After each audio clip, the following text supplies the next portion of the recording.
Hello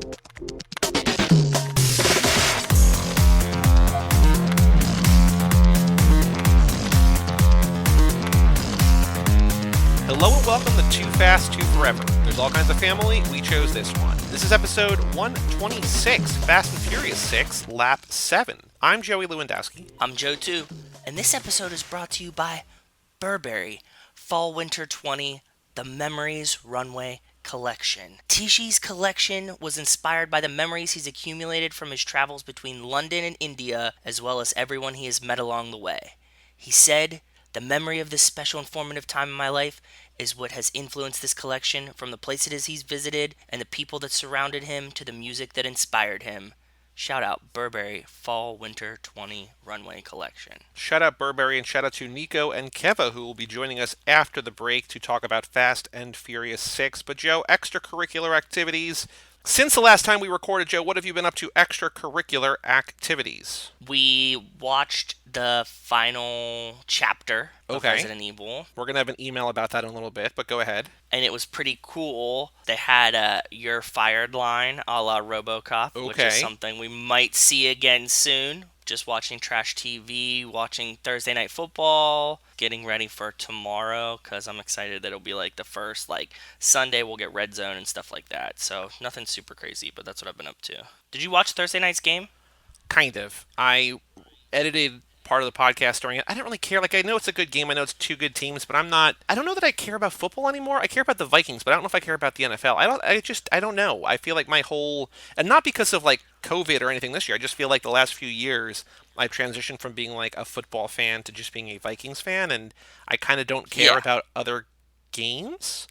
And I still watch them. I had it on, but I was doing other stuff during it, and I turned out to be a kind of a rout, right? Texans came back at the end. Yeah, the score at the end was closer than it was. So. Right. Yeah, I don't know. I watched it, but I wasn't invested in it. I like Red Zone, but that's only because it's so stimulating. Otherwise, I just watch the Steelers games. That's pretty much all I care about anyways, too. People are like, "Did you watch this other stupid game?" And I'm like, maybe. I will if it's the only thing on and I'm home and stuff. I'm trying to think what else I did in the last 2 days, because we recorded Wednesday night, and then Thursday, Friday, I don't think I've done a ton. The Yankees got postponed on Thursday, so they played a doubleheader yesterday on 9/11.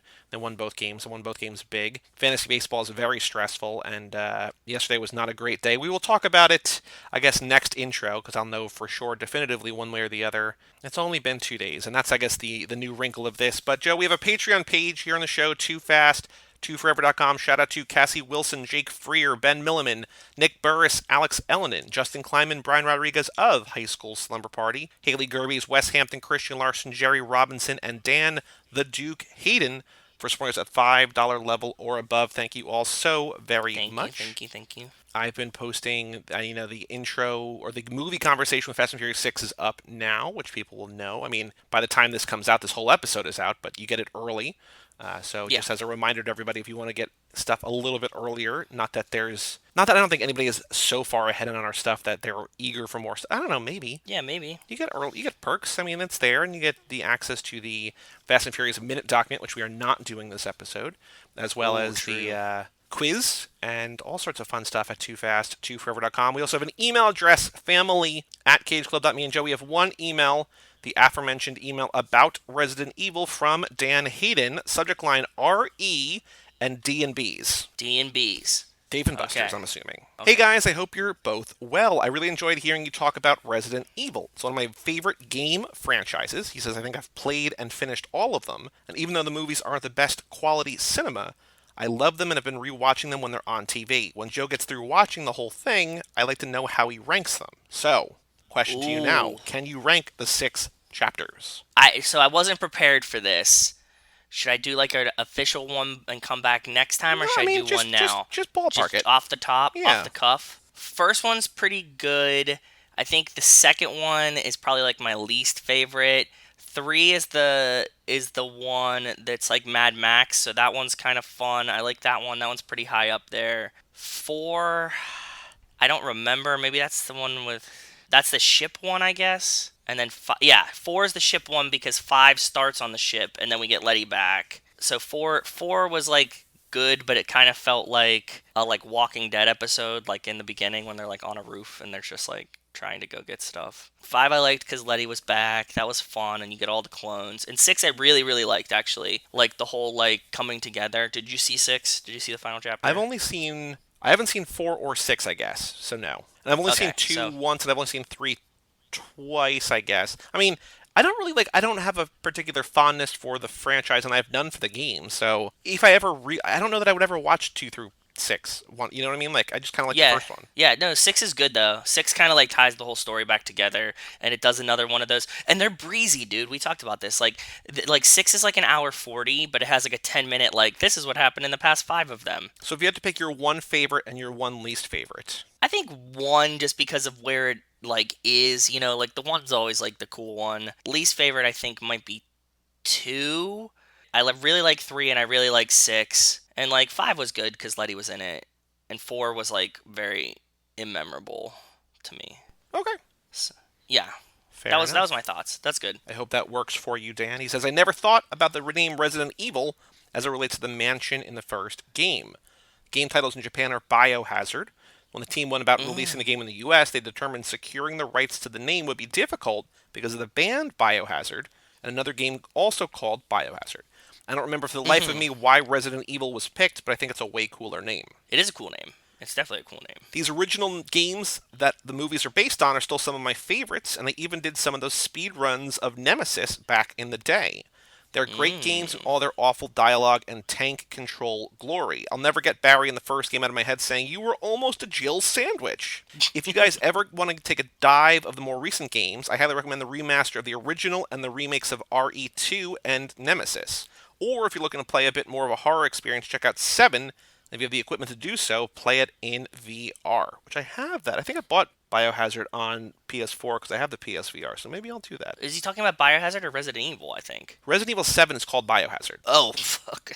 Well, that makes sense. There you go. You guys briefly talked about Dave & Buster's in the Palisades Mall, brought back some good pre-COVID memories as well as childhood ones. It's actually one of the first places I hung out with my wife before we started dating. I remember That's going with cool. her and a few friends.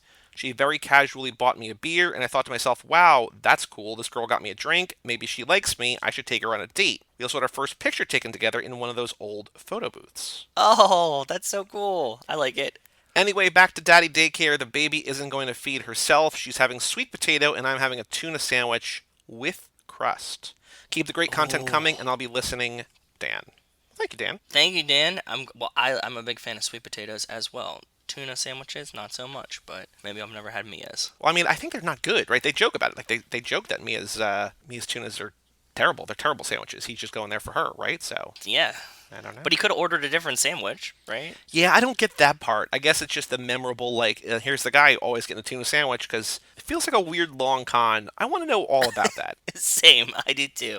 Like he like shows up and he's like he had one shitty tuna sandwich. He's like, oh, but I gotta keep ordering this so she remembers who I am. Like she wouldn't remember Paul Walker's piercing blue eyes. Like Or just when talk he to her comes- like a normal human being. Yeah, that's true too. Yeah, he Yeah. could have asked her anything. That's the only email that we have, family@cageclub.me. If you want to write in a note, just send us a note. Say Please. hi. Joe, Yeah, on the definitely. streets, there is one big piece of news that we need to dive into. We had heard rumors a couple of weeks ago that Ludacris Oh, I know. accidentally confirmed that Fast 9 was going to space. But then this weekend, this week, news broke. Somebody asked Michelle Rodriguez basically, hey, so we hear Fast 9's going to outer space. She's like, oh, you guys aren't supposed to know that. And it's like, oh, come on. Like, what? That's rookie move. I know when we read the story, I was like, I'm so glad Michelle's not a real criminal in real life because she would have given up her friends so easy. This is like the easiest cop trick that happens in every Law and Order, every type of cop show. They're like, hey, like, yeah, you definitely murdered that guy, right? And they're like, how did you know? And it's like, no, dude, they didn't know. You just blabbed, you dummy. Like, So now that we know the movie is going to outer space, what do we hope? I mean, again, we don't know, but it seems like there was speculation, there were rumor, there was all this different whatever, and then Ludacris said it, and then Michelle Rodriguez said it, and so now it feels, if not 100%, but like it feels pretty strong. yeah, she says like, oh, but I'm not cool enough to go to space. Like only Tej does. I think he's gonna have to just like break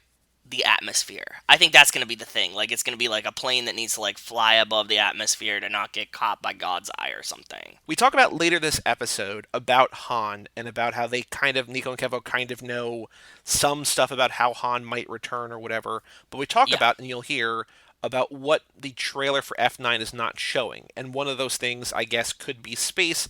I feel like you're probably right. Like, at some point, it's like the Halo jump in Mission Impossible, or the cars Yeah. out of the plane in Seven, where it's you're kind of reaching space, but it's not space the way that you think of space. It's like, yeah, you're just out of the atmosphere. It's the high altitude, but like really high Yeah. altitude. I don't know. Yeah, because I can't imagine that like Tej goes to like the space station, puts on like an astronaut suit, and like fights an astronaut, right? Well, because Like, that's what we were saying, that like, I think Wes has written in before, and we've had this conversation, that he doesn't want them to go to space, but there's a difference between going to space and setting a movie in outer space, or setting an action sequence in outer space.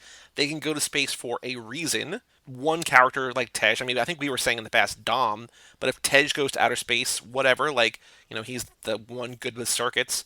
There's a difference in my mind between one and the other. And even yes. if you're not in favor of outer space Fast and Furious, I think if there's an element of the story that is grounded on Earth goes to outer space, I think it's a different thing than like, oh, all of a sudden they're fighting aliens in the sky. I got an idea, and I think I know what it's going to be. Okay. That because we've been using God's eye Yep. to like spy on people and spy on things, I think that Tej is going to have to like hack a satellite, but he can only do it by like proximity, and he's going to have to like get up close to a satellite to hack it to like fuck with God's eye. Interesting. Okay. Get what I'm saying? Because Yeah. she's like, I'm not cool enough to go to space. That'll get them to space. Also, and by it the way, gets them... Letty is totally cool enough to go to outer space. Yeah, I know, right? Like, yeah.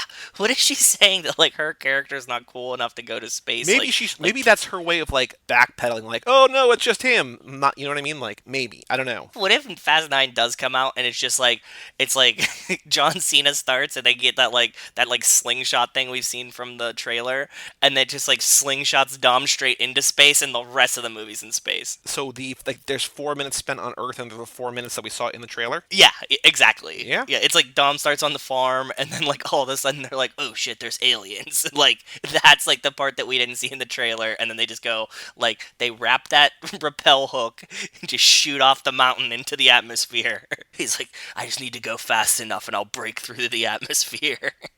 So here's my thing. This is I don't think I've said this on here. I was saying this recently because since we last recorded, Wonder Woman was officially delayed. There's some up in the air Yeah. debate whether it got delayed to Christmas or just sometime later in the year. I think it was supposed to come out like October 2nd, like I think in like 2.5, 3 weeks, but they have officially bumped it to Christmas-ish, which probably moves Dune to next year. Sony has come out and said that they're not going to release more movies until more theaters are open, which I don't know exactly what that means. But here, No, I that had a doesn't mean thought, anything. and I'm surprised that no one is talking about this, at least not that I've seen, and I kind of read a lot of stuff in these areas. There is a real opportunity, I think, for some movie to make a huge splash on Thanksgiving weekend on VOD. Oh. The same way that Disney was like, hey, 4th of July, everyone's home, here's Hamilton. I feel Yeah. like it's going to be a thing where people are, A, not going out, B, probably not doing Black Friday shopping, because that's actually kind of a Chaos. reprieve, I guess, for retail workers, right? Maybe? It's a totally Except they all different get Black laid Friday off. experience. People are going to be home. There probably will be, for better or worse, more family gatherings Yep. where people who otherwise haven't really bubbled together, like, I still haven't really spent a ton of time with my family inside just because I'm still insanely paranoid that I'm going to get them sick. But, like, as the weather gets colder, and for, like, Thanksgiving and for Christmas, like, we can't do, like, this outside thing we've been doing. So Yeah. either I don't see them or I suck it up, right? I don't know how that's going to shake out, but there's going to be a lot of people for a long weekend with nothing to do, ostensibly around family. There's such an opportunity here for some movie. I'm not saying Fast and Furious, but for some movie to be, hey, here's a big release. And I don't know what that is, Yep. and I don't know why no one is talking about it, but it feels like if it's ever going to work on VOD, that is probably a great opportunity for it to do so. Yeah, you're right. Like, totally like Hamilton. It has to be something kind of like wholesome, kind of familial. Maybe like a new Disney movie, a new Pixar movie. Well, if you think about like what's done, so Fast and Furious is done, Wonder Woman is done, Top Gun is done. I don't know if, I mean, Warner, I guess, could put Tenet out on VOD then, but like it feels like I don't know what they're like. There's not a ton of huge movies that are kind of floating out in the ether. A movie like Top Gun, even though I feel like Top Gun is so committed to that theater experience, but it feels like there's a couple movies that like, oh, everybody can see this, like a PG-13 movie. Mm-hmm. Yep, exactly. I'm with you. I don't know why nobody's like prognosticating that. I mean, I guess we're 2.5 months out, and like there's so much living to be done between now. I mean, we're gonna have a presidential election before then, so like who knows how anything is going to shake out. But I feel like that is such an opportunity because people are like, I don't know, and by people I mean like studios are like, we don't know about the economic viability of whether VOD can actually get our money back. And I understand that, but if you put a thing out, and I'm not talking like Mulan, Now's which your is fucking shot. big to certain groups of people, but not to everyone, like, there's got to be the opportunity for something that weekend. Like a new Jurassic Park, right? Essentially. That's why you said Fast and the Furious, but obviously we think Fast and the Furious. Well, no, I'm just saying Fast and Furious because they're like, it's done. It has to be something that's done. Yeah, like it can't be a new movie that's still being worked on because like it's not going to be done by then. Like there's a handful of huge movies that are just not out. That are shelved. Yeah. Because you're right, like a Jurassic Park thing or like a new, like there's a new Toy Story movie. Like I'm not trying to play like the ultimate hypothetical what if. I'm like there's like 4 or 5 movies that are done and ready to be seen like right now. Where if they're like, hey, $100 you can watch this right now. Did they finish the Marvel one that was supposed to come out like right around then? Like, shouldn't like the new Spider-Man or like Black Widow or something be done? Black Widow is done. That should be it, right? Like that's on the same scale. Yeah, I forgot about that. Like nobody's talking about that. I don't know. Yeah, but yeah, no, Black Widow is done. Black Widow's another one right in that pile. Yeah. It feels like there's an opportunity, and I don't know if we're going to get one, but I hope that we do. And then if that works, then somebody can be like, okay, here's Christmas, right? Like, it's the same thing. Yeah. So you're 1,000% right. Like, this is your time. This is like a $30. You got 6 people watching it, so that kind of sucks for the theaters, but you also got like $30, right? So... All right, Joe, the final thing to do, unless there's any other news. I don't think there's been any other news that I've seen. It's the anniversary of Paul Walker's death. He died in November. Did he? Yeah, he died like maybe it was his birthday then. Yeah, it was Paul Walker's birthday then. So they were like, everybody was talking about, Paul Walker's birthday. His birthday is today. Ludacris's birthday was like a day or 2 days ago, too. Oh, today's birthday also Joey Pants. So shout out to Midnight Run. Oh. Ludacris's birthday was, he was born on 9/11. Oof, wow, yeah, okay. Any other news of, I mean, the production thing, I still don't think that we're going to be getting anything news related. It's just going to be people like accidentally blabbing, but anything else of note? No. Okay. Yeah, just Michelle Rodriguez, if you're listening, don't blab anymore. We want to be surprised, please. Or talk to us directly. Yeah, or blab to us, please. Write in family@cageclub.me. All right, the final thing to do before we take a break and bring in Nico and Kevo is to talk about the deleted scenes for Fast and Furious 6. And so as a background, there are 3. It's 1:40, which is about as short as the Fast 5 scenes. There are 3 different scenes. There's one called Intro to CCTV, one called Han and Giselle Talk, and one called Prison Guard. And the weird thing is if you look on YouTube, someone put 2 of the 3 on YouTube together in one video, and just the Prison Guard scene does not exist online. Not even like some kind of janky bootleg something or other. Nope. And so I literally filmed my TV and sent it to Joe privately, so I'm not flouting piracy. It does not exist online in any form. It doesn't. Legally or illegally, and it's insane. It's referenced that it's like on the DVD in a couple spots. If I couldn't find it. I couldn't find it on YouTube. I couldn't find it on a different site. I couldn't find it anywhere. It just like the reference that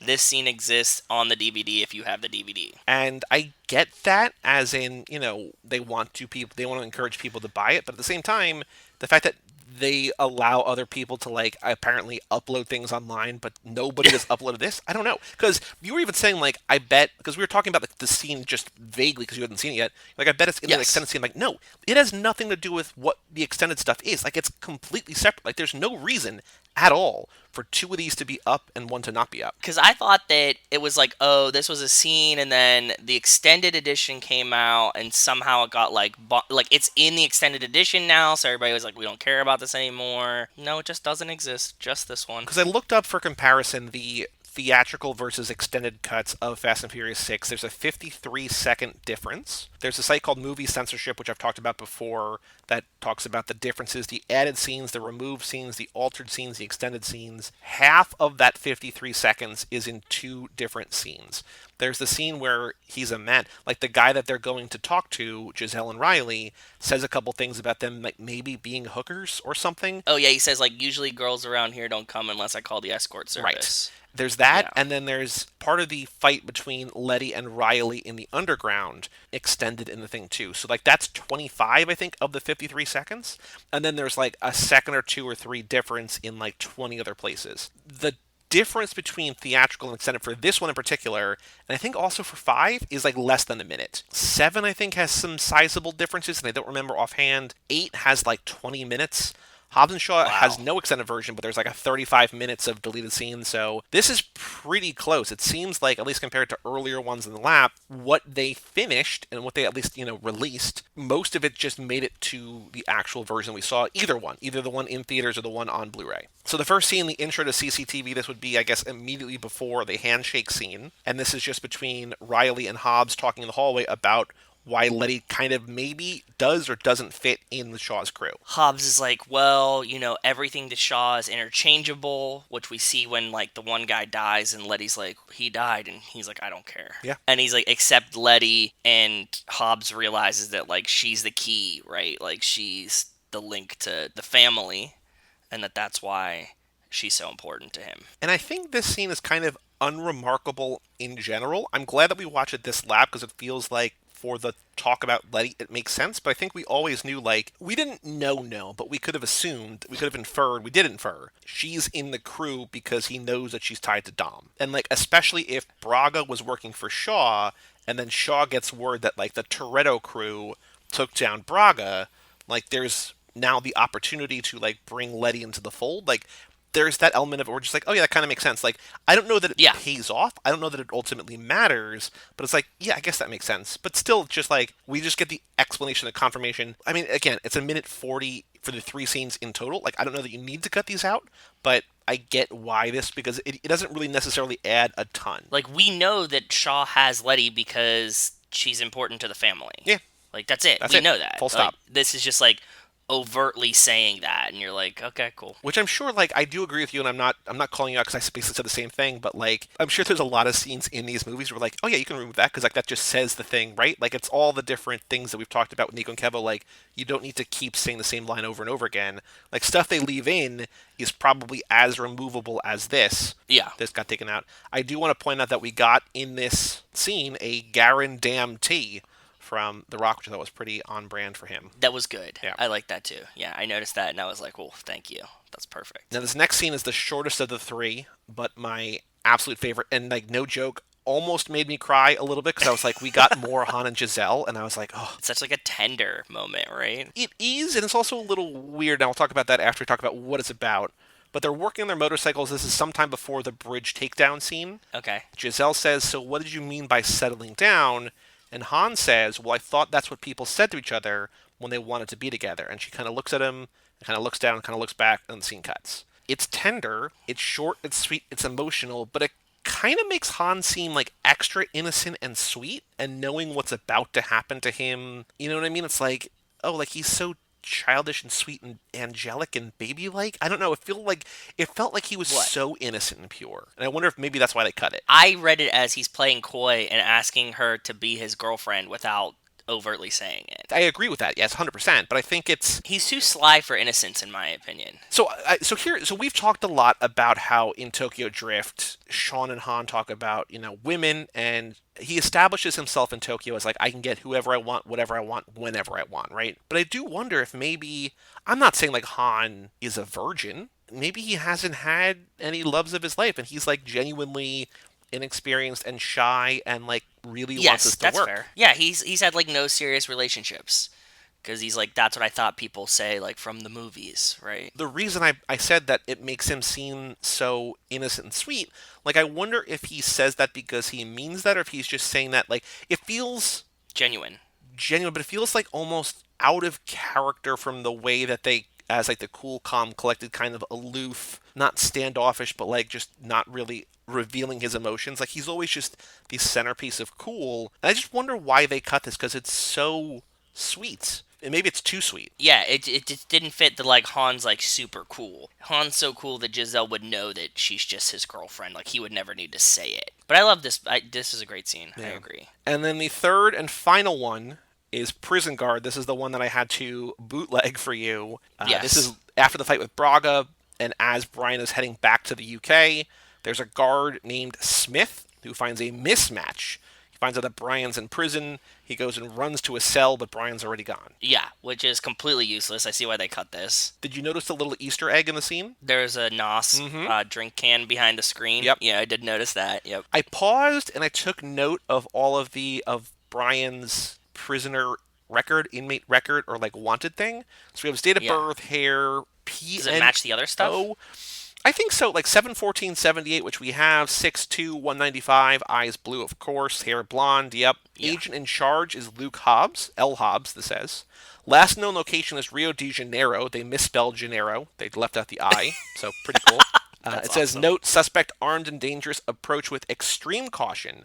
Contact DSS before contact is made. Everything seems in line there. It's not like the, what is this Elena dossier that we're looking at in Fast 5. Name here, or whatever, There like is add a height here. PNO, which I guess is a prisoner number. It's 1248651/042. Okay. I'm trying to find meaning in those numbers. I don't know if there is. No. There are other Doesn't sound names like on it. the screen behind Brian's name, and none of these I don't think have any connection to anything. There's Jason Goodman, Matt Lang, Rich Oldfield, Tom Bridges, Omar Holmes, David Jackson, Adam Blake, Mark Jordan. I wonder if they're just, people who work on digital graphics, like VFX for these movies. I don't know, but I was hoping for like a little bit of an Easter egg like Braga or Campos or something, but it's just dude names. So Yeah. kind of an underwhelming scene, and extra underwhelming when I had when you consider the lengths to which I had to go. Not that there was a lot of work, but like the extra effort to show you this scene. It's like, oh no, you just don't have to see this. Yeah, I agree. It was like whatever, but like I definitely see why they cut it out. I don't know why they would originally be like, oh, we need this scene. Like enough to be like, okay, we're gonna cast a guy. He's gonna be Prison Guard Smith.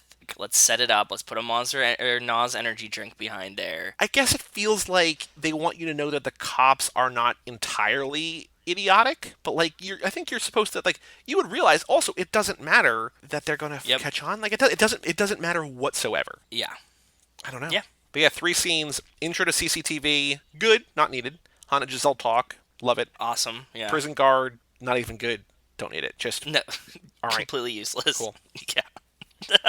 It exists. Yeah. But I added the 2. They're in one video to our Fast and Furious deleted scenes playlist on YouTube. YouTube.com/toofast2forever. If you can find the time in your schedule for 1 minute and 10 seconds to check this out, go over there. Really, you just need like the 15 seconds, 12, 15 seconds, whatever it is, of Han and Giselle, because that's the one where it's just like, oh, we get more. Like I never thought we would get more. We get more. So this is the last opportunity for more Han and Giselle because this is the last movie they're in together until hopefully future movies, but who knows? Who knows? Any other thoughts about these deleted scenes or anything else you want to talk about before we take a break and bring in Nico and Kevo? No, I'm pretty good. Cool. Well, let's take a break and let's hear another word from Burberry Memories and talk to Nico and Kevo about Fast and Furious 6.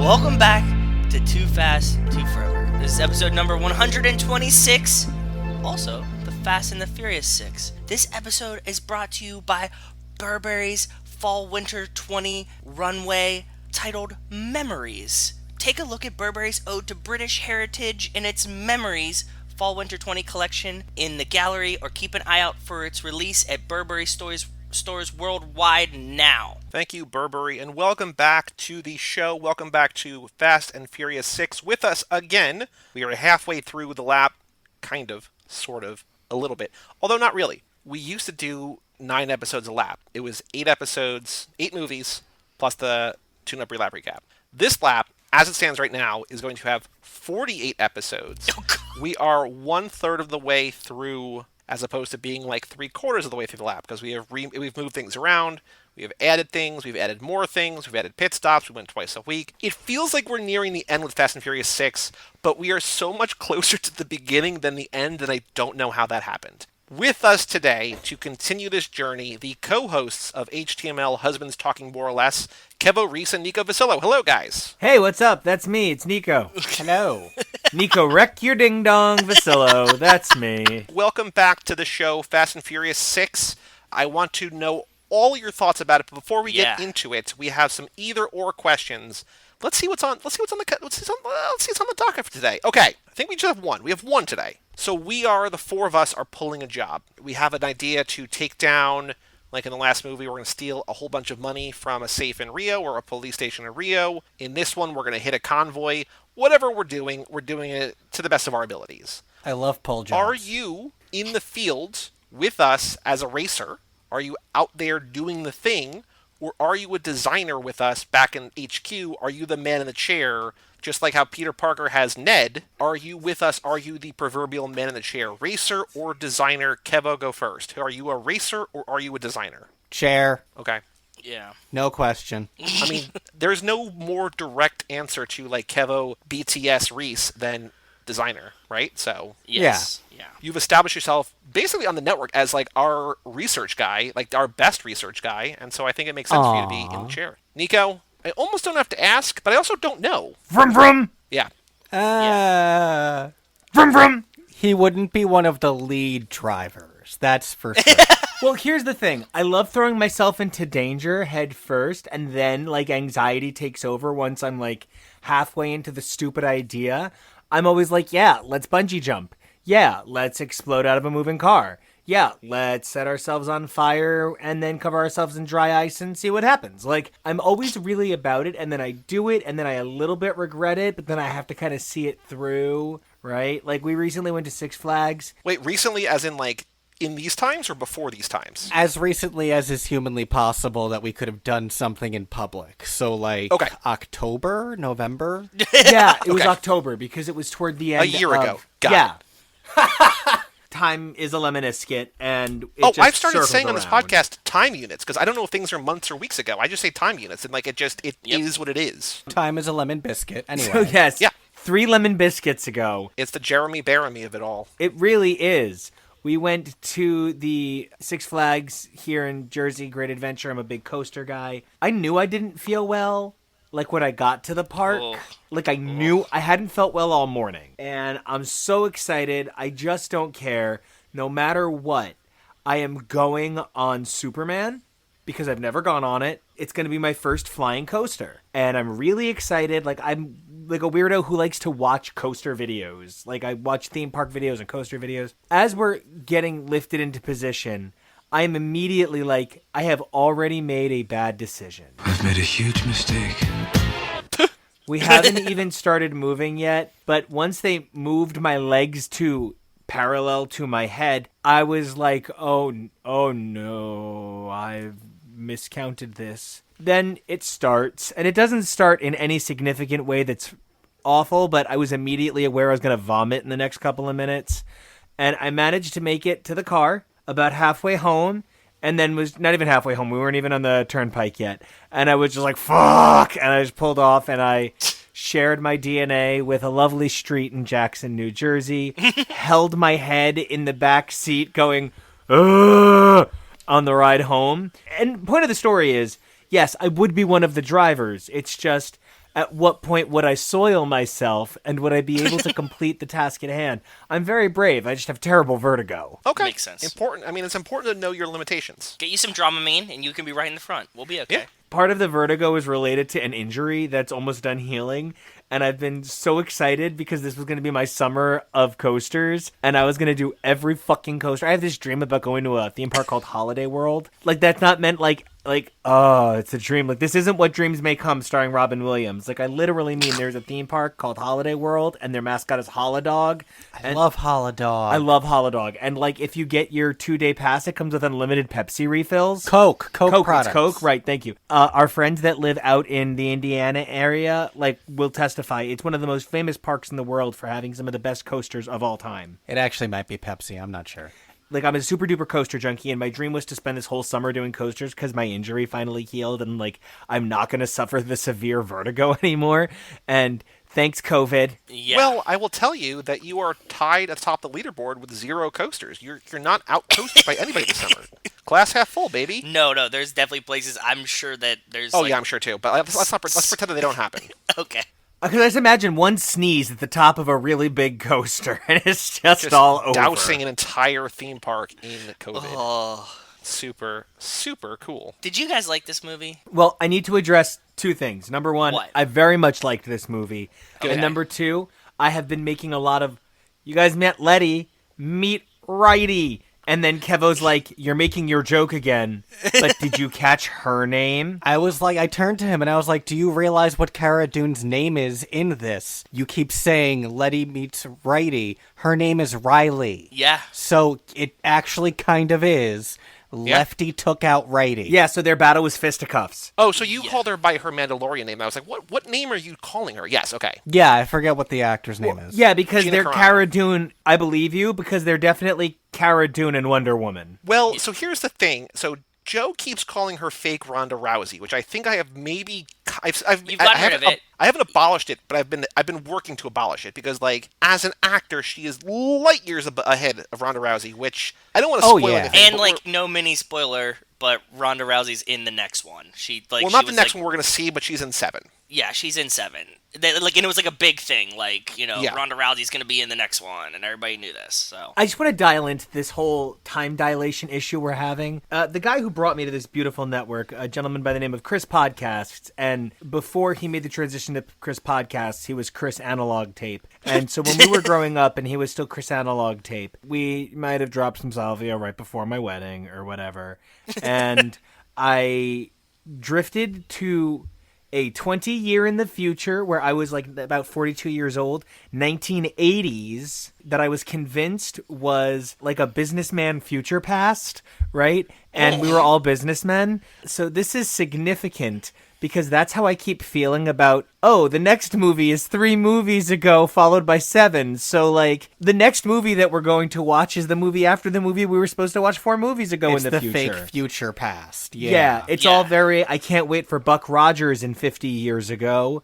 It's all very much. But I mean, as an X-Men fan, you should be used to this by now. One of the things that I think this franchise benefits from, comics have long taken the brunt of the cost of the reboot on themselves in a way that allows the comic reboot to be silly. Okay, we're still making our way through our Melrose Place rewatch, and I can't stop comparing Melrose Place to Twin Peaks in a lot of very serious ways. The apartment complex is corruptive in a way that, like, people's spirits are kind of trapped there and people die there.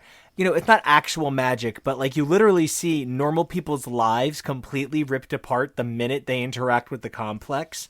And then suddenly it turns out they were always evil all along. Melrose Place does these ridiculous, silly things, and it's easy to point at them and laugh. When Lost does them 15 years later, no one's pointing at it and laughing. Everybody's saying, oh, look how this dramatic thing did a reveal about how this person was secretly a con person, and it's all interconnected. One of the things that Lost is a soap opera parallel. Because soap operas frequently fell on that sword so that Lost didn't have to. When we think about comic reboots and the way people constantly die in comics just to get brought back, I really appreciate that comics figured out how to make this sort of transition from type of franchise to type of franchise a little bit smoother. Some of the reset elements in the Fast Furious franchise are fucking ridiculous. Suddenly this Amnesia. Yeah. Anything that tries to start at a level of semi-realism and introduces, I have amnesia, so I became a bad guy, is automatically, like, that's my first to start. Pretty much, if your threshold for suspension of disbelief is, would Barnabas Collins have allowed it? You're immediately starting at a severe deficit. yeah. That's the lead character in Dark Shadows. Important, thank you. Well, because it's a soap opera. Here is the big issue that I had, and I still want to get to our clutch Letty moment. Now that we have a name, I'm more excited about it than ever. But focusing on different elements each lap has given me the ability to focus. Like, one would think that you could watch an entire movie and just understand all of it, but like that's not necessarily the case. There's a lot going on in these movies. I've seen Mulholland Drive 4 times, and I might as well have never seen it. There is a list of like 10 or 12 things, like hints that David Lynch has given. They're like, he's like, the whole movie is explained before the opening credits. I'm like, all that's before the opening credits is two old people dancing. Like, what are you talking about? That's not exaggerating. Like, that's literally, like, it just, okay. I believe it. Yeah. Oh, I believe that too. So one of the newest people to join our show, amazing guy, Josh Wheel. He's like, I've tried to like David Lynch. I don't get it. I spent 10 years being convinced that Mulholland Drive was David Lynch punking everyone who ever thought they understood him. And then I found out it actually has a meaning. And I was so mind blown, I didn't know how to react to it. I was like, yeah, that's Mulholland Drive. I one time said to myself, if you think about Mulholland Drive as a manga version of Twin Peaks Fire Walk with Me, it's almost okay. Like, you can almost sleep at night. No matter what, it's a brilliant film, but you can almost sleep at night. Mulholland Drive is a manga version of Fire Walk with Me? Yeah, if you just pretend that, you can make it make sense in your brain almost. Well, I haven't seen it, so I can't. I think Mulholland Drive, and I still can't wait to be a guest on Lynch.html. You owe me back for all of this bullshit with Rap Battle and Fantastic Four that I'm doing. Just putting that out there. Hey, Rap Battle was amazing. I'm sorry. I think Mulholland Drive is a lot more simple than people think, but that's neither here nor there. So anyway, my point here, and it brings back to Amnesia. It's still in that ballpark. We might do Mulholland Drive this lap. I don't think so. I don't know. I don't think that Joe's going to enjoy that experience. 2.5 hour. Don't think that's for us. Wait, why? How could you do it? Oh, now that you know, so this lap's theme is not only Michelle Rodriguez, but it's also movies about memory loss. Oh, Yeah, well, if you guys Amnesia. do choose to do Mulholland Drive, I would love for Kevo and I to be a part of that because Kevo's never seen it and I haven't seen it since we got married. I still want to do Lynch.html, but again, or the Lodge. I don't know. We'll figure it out. Anyway. Bringing it back here. So, Amnesia. There is a very weird thing this movie does in terms of, like, framing Letty as a blank page. This girl has a gift. She's a blank page. That they are lauding, they are championing, they're putting on a pedestal the fact that she is a fully formed woman but does not have memories. And it's like, is that the ideal? Because the way they're describing it makes it seem like, bro, she's the ideal woman. She doesn't remember a goddamn thing. It's like, wait, what? Like, that's not... Shaw goes to kill her and then is like, oh, she has no memory? She's one of us now. It's like, where? How does... I don't understand that element of it. Is it part of his evilness? Is that part of... Is that, like, supposed to, do you think, be part of why we're supposed to be like, man, he's so disgusting? That's the only thing that I could think of, because, yeah, that also stood out to me as really weird. But, you know, when it comes to bad guys, I also don't always pin a ton of emphasis on understanding their motives, especially when they're just like straight up evil, and they did kind of try to emphasize that with Shaw during the highway chase where he's taking out civilians. Yes. Yeah. And I do want to say there is another moment, there might be more, I might have missed them, but there's the other moment where Brian goes back to prison to meet with Braga from 4, and Braga says, perfect girl, huh? And I'm like, Well, what? it's like the I caught that too. I think it's the perfect assassin thing. Like, they're evil bad guys. She has all the skill set to be a criminal, but she also has no emotional baggage. She has nothing to like live for anymore, right? So I think that that's what they're getting at. It is still really weird, but I think that that's what they're like trying to convey. I'm also not sure I understand psychologically how all of it works, that she still knows how to drive cars real good, but doesn't remember anything. And again, it's part of the soap element that they've introduced that I'm like, okay, I'm not poking it too hard, because this is probably the most that I've liked Letty. There's also the element that I never really pieced together until this time, where there's the scene, which Kara pointed out lots of flaws in, but there's a scene that after Dom and Letty race, and we'll talk about all this again later, but after they race and they're comparing scars, in my mind I'm like, okay, so Letty wakes up with no memory, and then she like looks over and memorizes her entire body's worth of scars, because she's like, well, how about this one? How about this one? How about this one? It's not like she knows, she has a history of all the scars without any meaning attached. Like, it's a weird, like, I get what it's doing narratively in the scene, but just functionally thinking about what that actually is it's like, oh, that's a little weird. Okay, so I wasn't not paying attention, but when you said that one of the themes of this lap is memory loss, I got stuck on Memento in my head. Well, we covered that already. Well, but then I thought to myself, what if he could only remember when he drank wine, and you could call it fermento? All right, so Kevo, what about you? Well, no, I have to talk about the thing. Or martinis, and it's pimento. I love it. That's the sequel. Yes. Memento, pimento, and fermento. Schlemiel Schlemazel. I'm really blown away to learn the theme being memory loss. I'll be honest, I very frequently do enough backstory research that I spoil a lot of things for myself on these things, and I really didn't know that that was going to be the twist with Letty's reintroduction. Really? I Good. really didn't. Okay. I had no idea if she was going to be evil and turns back. I didn't know until we started watching the movie that she had amnesia. I knew when we started the movie, so I'll be honest about that, and I think that that helped me both understand what was happening and be more at ease with the story point, because I feel like it was a little confusing for a little while that Yeah. that was what happened to her. But yeah, I think knowing a little bit in advance probably made it easier to digest for me. The thing with these movies is they use a lot of common tropes. And, you know, we get nervous watching these with you guys because they're so prevalent and it's hard to avoid things. But I think that at this point, they've started, like, overlapping and intermixing all the tropes with, like, the same characters or different characters and then back and forth and again and over and under. We're getting to the point where it's so convoluted that when you're watching it, like, even if you know something's going to happen, you're going to be like, oh, it's this and then that, like, instead of this and this and this, and you're like, As you would not be surprised to know, we have described it as a soap opera many, many times. Yeah. And, like, you have seen, honestly, the least soap opera elements of all. Yeah.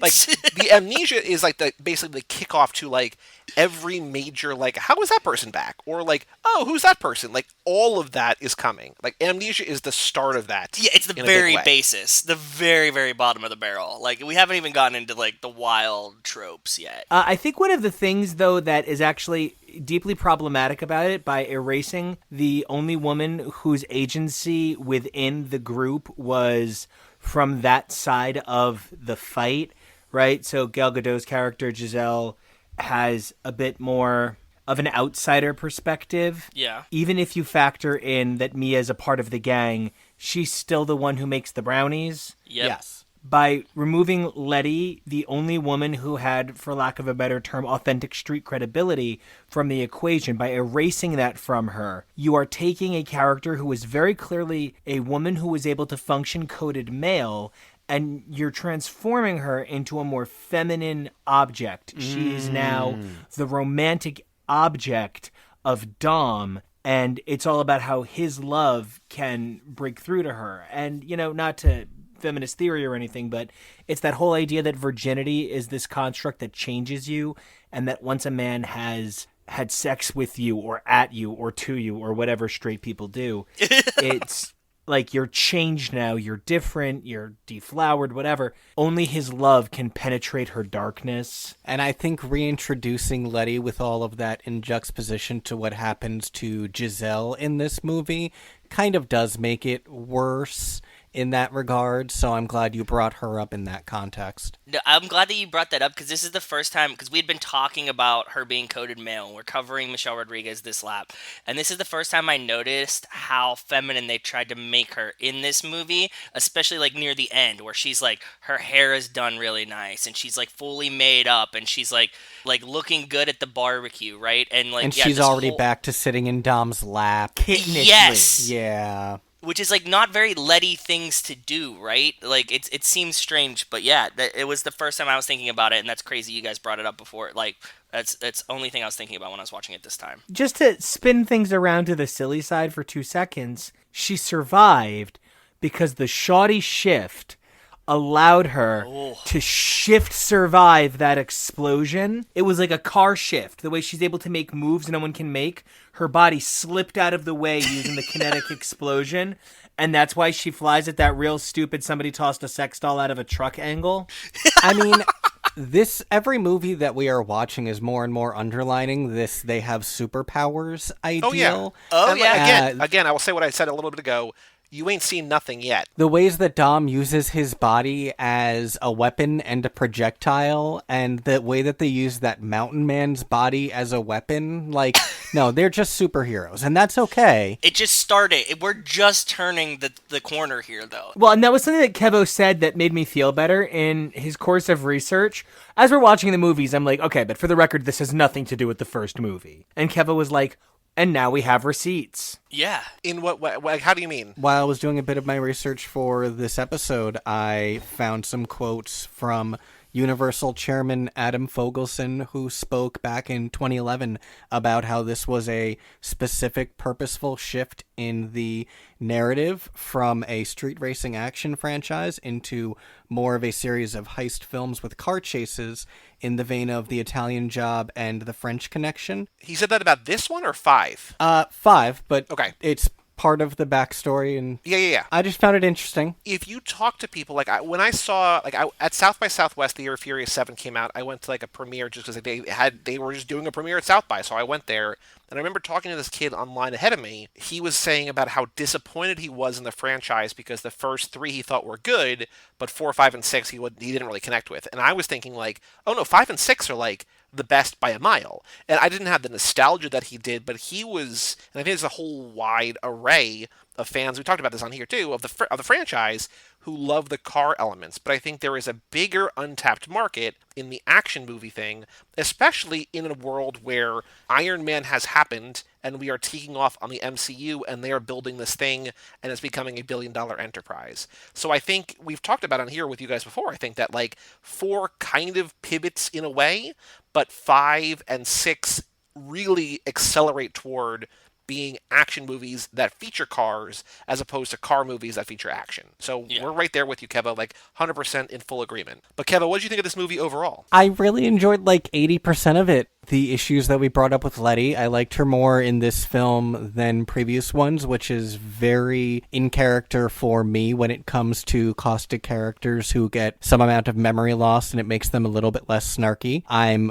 really upset about the Giselle thing. I didn't know that until this movie happened. I'm sure some amount of the decision had to do with knowing what was going to happen with Han for 7. Now that we know that Han is coming back in some way for 9 or whatever, now I'm all right, but is Giselle still dead though? I mean, it's the Game of Thrones theory. We haven't seen a body, so. I also wonder if she was like, guys, look, I'm getting Wonder Woman now, so I got a That's Gal exactly what Gadot. happened. Yeah, and that is an element as well. I think that's exactly what happened. That's because it's this is what we always surmise is she did this, and then it's oh, you can do Wonder Woman instead, and she's okay, sorry guys, I'm out. And but a woman doesn't have to die just because she got a better job. I do think that in a certain way, I don't want to say that she owes this franchise, but I can absolutely see her coming back because A, why wouldn't you want to return if you could? But B, literally her first movie was Fast and Furious number 4. I think she always would have broken through no matter what role she was cast in, but I think to establish her in this role as an action star, as someone capable of doing this type of movie, this type of role, I can see her being yeah, I'll give you, whether or not she's going to be the, a main ensemble in a future movie, I don't know, but I can absolutely see her coming back because this helped establish her as, Gal Gadot future superhero. I'm now hoping that maybe they allowed for the Han leaks for 9 to hide potential cameo from her. We'll talk about that more, because, when we do our tune-up, basically after we do all the movies and we kind of say goodbye to you officially, we're going to watch the trailer with you. There are reveals in the trailer, including Han, and I still don't want to talk more about it because I still want to sort of save that conversation, but we're if this is what they're showing in the trailer, what are they saving for the movie? And it's things like that. Because they always save a big surprise, right? They definitely do that. So it's what can they be holding back then? We're going to find out, but we have many, many, many more things to talk about before we get there. So let's talk about the clutch Letty moment. Letty is now returned. It doesn't have to be a thing that Michelle Rodriguez does, but likely probably is. But what in this movie best exemplifies the Letty character? What is your clutch Letty moment, sponsored by Fendi? Burberry. Burberry is the sponsor this episode. Or Burberry, with a clutch Fendi attachment. I got one. I don't like the line, but because it reminded me so much of a more traditional Letty, as when she's like, "Don't make me come over there and make you team pussy." I thought that was like, oh, Yes. it felt like a Letty moment. That is classic Letty. For her to not have her memory, and for us to see this like new shiny Letty, like to have that come out of her, we laugh about every time she delivers it. I'm like, who the fuck let this get through? Like the line itself, I'm like, okay, I could definitely see Letty probably said that. She would have said that at some point. That was my clutch Letty moment watching it this time. Nico, Kevo, either of you have any thoughts? Her and Dom driving, it's not something that I feel like we've seen a ton of in the franchise so far. At least to my recollection, they've done like jobs together, but I feel like we haven't really seen them race each other, so it's not like it evoked something specific that we've already seen so much as I feel like production value has finally come to a place by the time this movie was made that they were able to properly show the way these two would drive together in a way that Nico kept referring to as almost romantic. And it's like a ballet, I kind of. completely agree. Yeah, it was like a dance, and I don't think that's something they would have been able to show as easily when the franchise began. Yeah, and like you can see that they know each other. There's familiarity there. There's some like interplay. I like that. I think you might be a little surprised, pleasantly so, I think, when you see the car play on display in Tokyo Drift. Because there are shots and there are scenes, and that race in particular, that I don't want to say are lifted from Tokyo Drift, but are very reminiscent of Tokyo Drift. And I feel like the balletic movements and the way that they're able to control cars and such Plays are of into a higher drifting. level to a greater extent, in Tokyo Drift than they are in any of the other four that we've talked about so far. So I think even though we're going back in time now, got to go back in time like 7 years, it's going to be maybe not at this level, but I think you're going to be maybe surprised at like, well, why couldn't they have done it the last two movies? Maybe. We'll find out. Nico, what about you? Do you have any thoughts on your clutch Letty moment? If there was a clutch Letty moment, in saying that, she's the one who makes all the craziest moves possible, I would say it was the midair grab, which looked a little too CGI. The across the bridge tank jump, Dom grab. Yeah. Rachel wanted to know your thoughts on that because she was like, I can't wait to hear what they say about this. I mean, I just thought it was a super duper actiony moment. It was just super duper superhero-y. Yeah, we were just like, sure, why not? I get it. No, I understand because it's just like so over the top. I mean, it's kind of Superman catching Lois. It's kind of Neo catching Trinity, right? It's the same thing, but it's just in this world. And sometimes you got to take things on faith. You got to have a little bit of faith, right? Ride or die. I had two. One is in a flashback where we see Nico's most reviled Phoenix from number 4 about to shoot her, but instead shoots the car. The car blows up. But her basically crawling toward a guy about to kill her instead of trying to hide or protect herself, like the fearlessness with which she goes after him, I felt was very emblematic of her bravery. I also wanted to say the line I was saying before, where Shaw was talking about how this girl has a gift, she's a blank page. Like his line, I wrote it down in entirety, is almost 100 words, threatening her, like, don't mess up, like, I'd hate to see you do something, like, make a mistake here. And she just says, I'm gonna get some air, gets in the car, and leaves. Like, that just, like, I don't really know who you are, guy, but I'm not gonna tolerate this bullshit, and just gets out of there, even with no memory. It's just like, I know who I am, and I know that I'm not going to be one to tolerate this, or put up with this. And I think that is a very cool clutch Letty moment. I think part of the problem is the Fast and the Furious franchise doesn't really have well-defined villains. So there was only so much gay Speed Racer could do to bring this very one-dimensionally written character to life. So you're talking about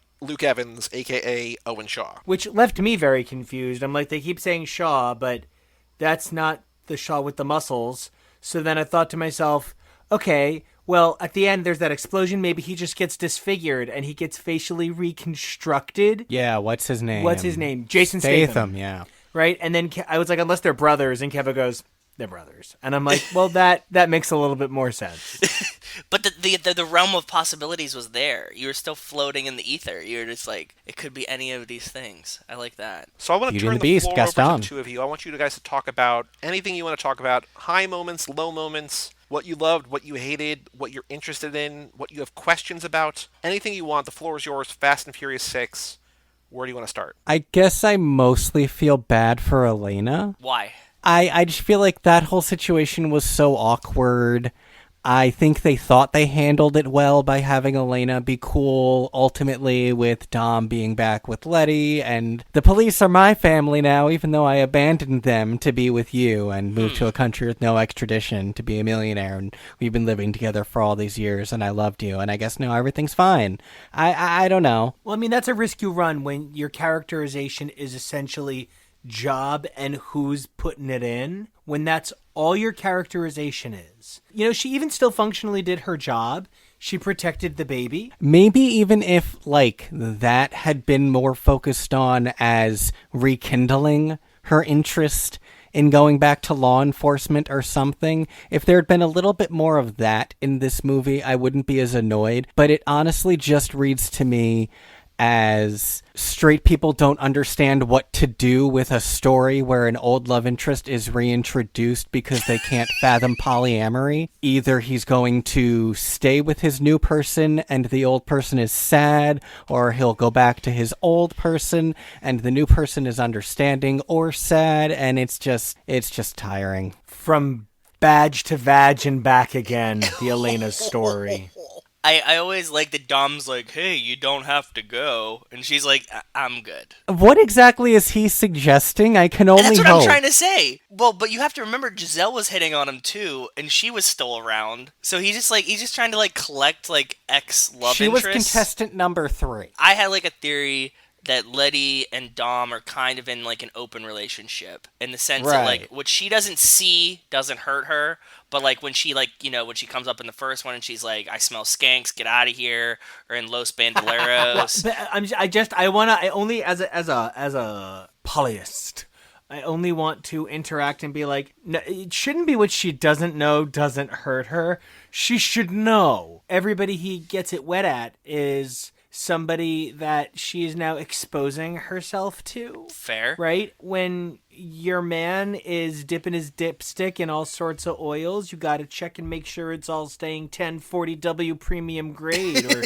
whatever the guy at Exxon told me was the right one to put in with the light on. Her attitude about it seems like she doesn't like come back and like, Dom, why were you talking to those girls? She's just like, I'm here now, the girls can leave, right? So we have this like established, and then like he's like, hey Elena, you can stay here if you want, and she's like, nah, I'm good. And I'm like, he's trying to make a tripod here. A tripod? What is that reference? No, just like like a love triangle. Okay, well, here's what I want to love poke watching straight people really straight quick. people Wait, try to hold on. navigate terminology on consensual polyamory. It's adorable. yeah, I have I no have this idea, gay like- curiosity barbecue fork that I need to poke you with for a minute here. Okay. So when straight people call it a love triangle, I want you to Sure. draw a triangle for me, okay? Yeah, What does a triangle have? 4 points. What? Say it again. Points, What 3 is a points, 3 points. triangle? Sorry. 3 points. Okay. And how many lines does a triangle have? 3. So the implication there should really involve buggering from point to point. In a love triangle, it kind of does sound as though all 3 parties should be dipsticking all 3 parties, right? Okay. He's not so much looking for a love triangle unless he thinks these 2 women are likely to fall in love. He's looking for a harem. And that's harem, one of the okay. things about heterosexual depictions of polyamory that so frequently fail in terms of a cultural vernacular, not the truth of the society or the enculturation of actually being heterosexual and poly. Rather, the understanding from a third-party point of view. And it kind of sources back to this really funny joke from, I think might have been from like Progressive Boink, and it was a Rob Liefeld kind of takedown piece, and it had some funny stuff in it. One of the things is this panel where where this character has his hands behind his head and he's laying in bed, and there's this alarm clock going off, and he says, the character thinks to himself, "Aw, man, another day, another lady." And like the time on the alarm clock is like 2:02 p.m. So this guy is just like laying in bed in the middle of the day with his hands behind his head. And this is what Rob Liefeld thought was cool in 1993 and thought kids would want to read this. It does feel like it's written by an 11-year-old, yeah. Yeah, it's this cultural, not just like, I'm not like coming at you by any means. It's a cultural misunderstanding of how poly relationships function on a basic level. People see a guy like Dom basically being like, I got enough hands to put a girl on each arm and hold them safely because he's all about their protection. You know, he's stop grimacing. So they see this act of strength and masculinity in the form of, you know, let me have all the women. What it more belies is an unfortunate desire to possess objects.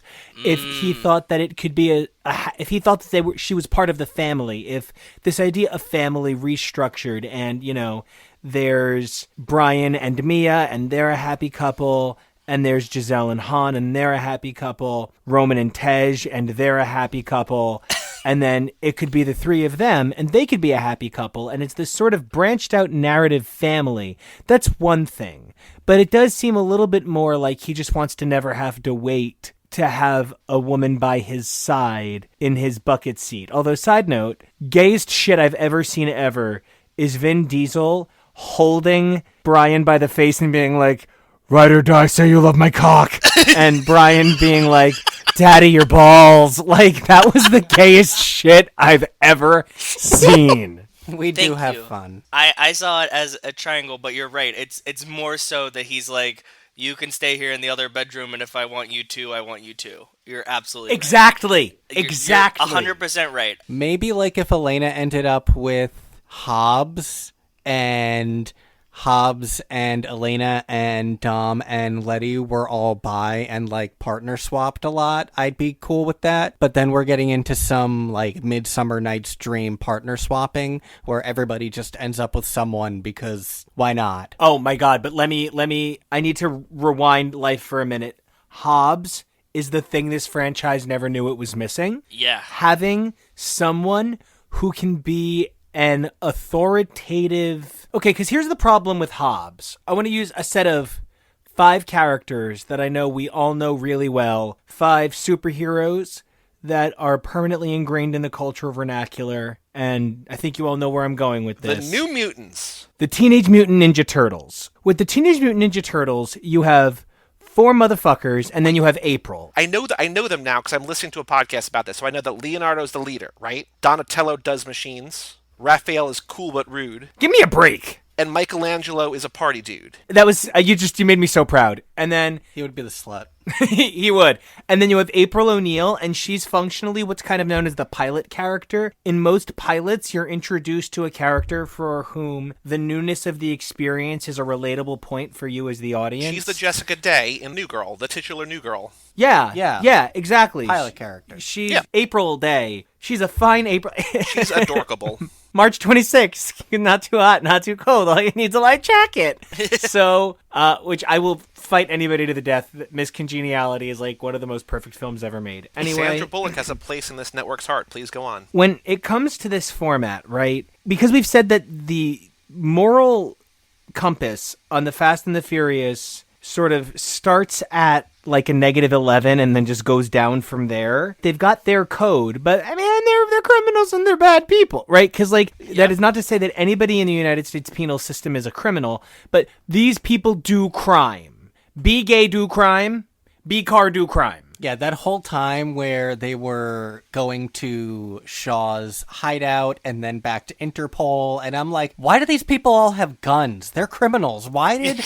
what? You know, it's fine, but like, what's happening? They're not just criminals, they're super criminals. Yeah. Right? Yes. Yeah. Every time they get near cars, they become the Hot Wheel. Well, so here's an interesting wrinkle. And I don't want to derail you because I do want to hear the end of this. But like, what's interesting about this world is that we see our family as like the greatest criminals in the world. But when this movie begins, Hobbs is talking to Elena and he's saying there's only one crew that could do this, and we think it's our And it guys. turns out to be these guys, yeah. And it's not them. And I'm like, wait, are we not the best? Well, I mean, I just figured it's a new criminal element that you never saw coming. Everything is the secret syndicate, you know? One of the things that makes Ninja Turtles work so well, that allows Leonardo to be such a competent leader. And I mean, you know, I'm talking about Ninja Turtles, but anybody here who's ever watched one of the greatest documentary series of all times, I only wish Ken Burns could come in and ghost direct an episode of The Toys That Made Us, because it's just about the only thing that could make it better. Anybody who's seen the Teenage Mutant Ninja Turtle episode know that even if turtles aren't Pokemon anymore, people think Pokemon isn't Pokemon anymore. Well, Pokemon's never sold better. Turtles are still actually a really powerful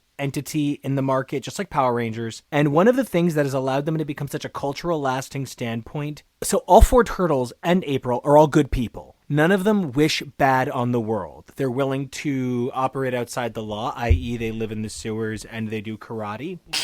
Which you're not supposed to just do karate at people. Yeah. You're supposed to like try and talk out your problems. So, they step outside the confines of turtle law pretty regularly. One of the things that makes Leonardo a great leader is that even though he and Raphael both want the same thing, so Raphael will go a little bit too far, right? And it's sort of in that way that when Hobbs holds the sword, when Hobbs shoots the vending machine or holds the gun to the federal agent's head, you go, oh shit! And you wouldn't go, oh shit, if Raphael or Dom did that. Ooh. But if Leonardo or Hobbs, the more lawful of these forces, behaves in that manner, it's different. Now, Brian was meant to perform that role, but let's face it, Brian's a little bit too pretty. Brian, he'd be the slut, right? If we're talking about the quality of turtles in the early 2000s, I think we can all agree that Brian's the Paul Walker is the Michelangelo of driving turtles. And I think they wanted him to be the Leonardo. So Roman is introduced as Michelangelo for the second movie, but he's a little bit too weird, right? And to go back to that New Girl metaphor for a second, Roman being like, can I borrow $1 even though I'm a millionaire? Is basically Winston being like, I put a feather in your shoe. And see, I would probably say Roman is more like Casey Jones. I don't have any Turtles background. I need this all in New Girl metaphors, please. No, I like the Turtles ones. Keep going. No. I've got it. I do have it for you. When the show begins, Schmidt is sexy, dynamic, can last hours in bed. Hours, he says. You know what? So is Nick. Nick is sexy. Nick is dynamic. Just can't get a man because she's just so right? As the show goes on, Jess has so many high-quality, high-profile, grade-A fuck beef throughout the series, it is stupid to pretend that she's the weird one anymore. Schmidt is so fucking romantically uncoordinated, I'm surprised he doesn't actually blind himself by pissing in his own eyes every morning. Nick is just an idiot by the end of the show. Like, he's just, after I'm a very good secretary, I feel like they just loved making Nick socially inept, and they just kept taking it further. By the end of New Girl, most of the credibility of these characters has been erased for funny tropes. I think that's what they had to do to Brian. And without Hobbs to make Dom the dangerous bad boy, that was Brian making Dom the dangerous bad boy. But I'm telling you, a well-placed spoon could make Brian look like a dangerous bad boy. A few things there.